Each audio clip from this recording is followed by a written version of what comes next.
So this video is just going to focus on how Gordon MacKenzie's Orbiting the Giant Hairball has really just opened my eyes and changed the way that I've done things these past couple of weeks.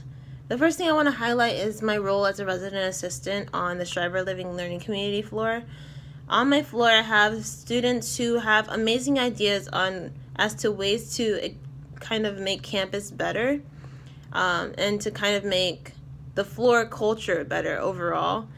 In the past, like last semester, many of them didn't come to me with their ideas, and I'm not sure if it's just because they didn't have ideas until this semester. I'm not really sure.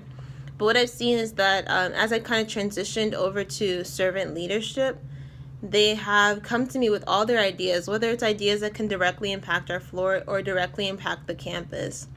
For example, I have a group of students, 3 of them, who wants to start a self-care student org because we don't have that on campus. And they came to me saying that they wanted to kind of kickstart the idea on a smaller scale on our floor through an event. It's like a refresh sesh where we can have like tea and hot chocolate and talk and just relax.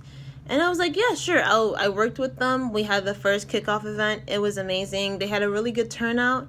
And just being able to work with them to kind of do this smaller scale thing to allow their creativity to become a reality was truly awesome. And I look forward to like doing more servant leadership based things in all of my leadership positions because I'm also a president of a student org on campus, and I've definitely seen how being a servant leader has made my fellow officers more receptive to the information that I like to give, because in the past I don't believe that they were receptive, and it made things a little too hard, much harder than they needed to be.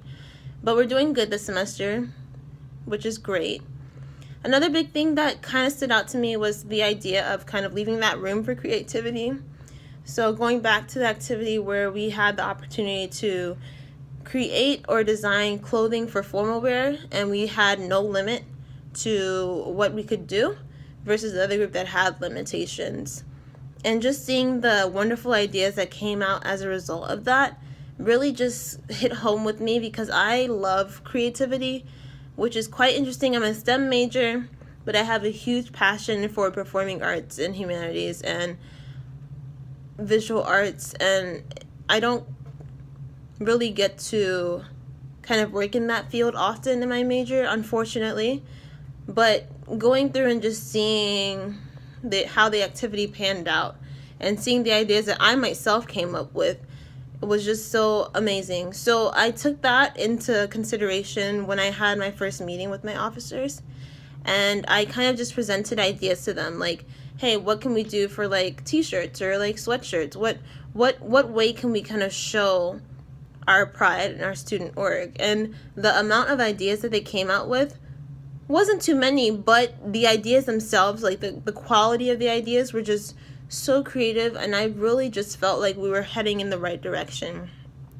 So I definitely look forward to like finding ways to present those opportunities for creativity to shine, whether it's with my residents or with my fellow officers or even in the executive council that I'm a part of, whether it's in that area as well.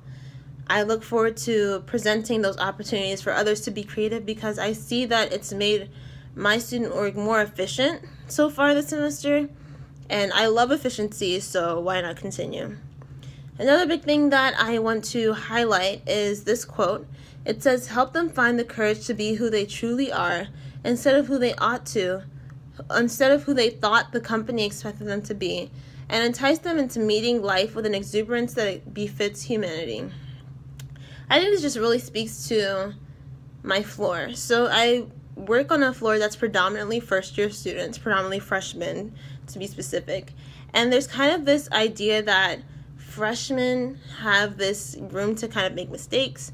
They have room to be overextended, overexerted in like student orgs and organizations, and you don't really find yourself until your sophomore year and find how you can be a positive member of your campus until like sophomore year.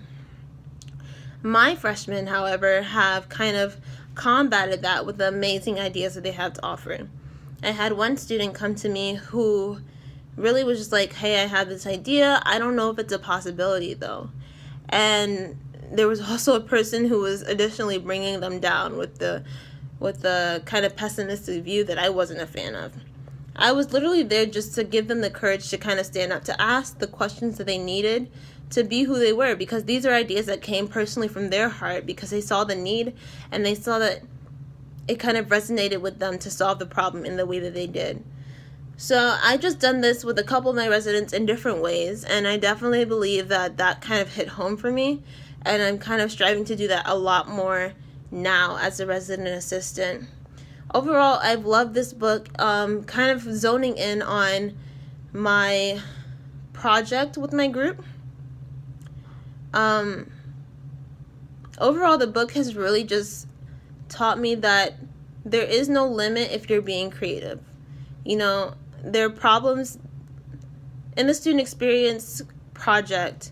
We have several big problems that one might consider unsolvable. And one thing I realized recently is that these things aren't unsolvable. It's just that we're too afraid to kind of go in the direction of something that we haven't done before. And this book has really empowered me to kind of look in those areas and look for feasible ways to kind of reach that solution or reach that goal. So right now I am currently working in that area, and I'm currently leaving my mind as open as possible to see all the possibilities to solve the different solutions within our student experience bubble. But I'm excited. Glad I read this book. It's been great.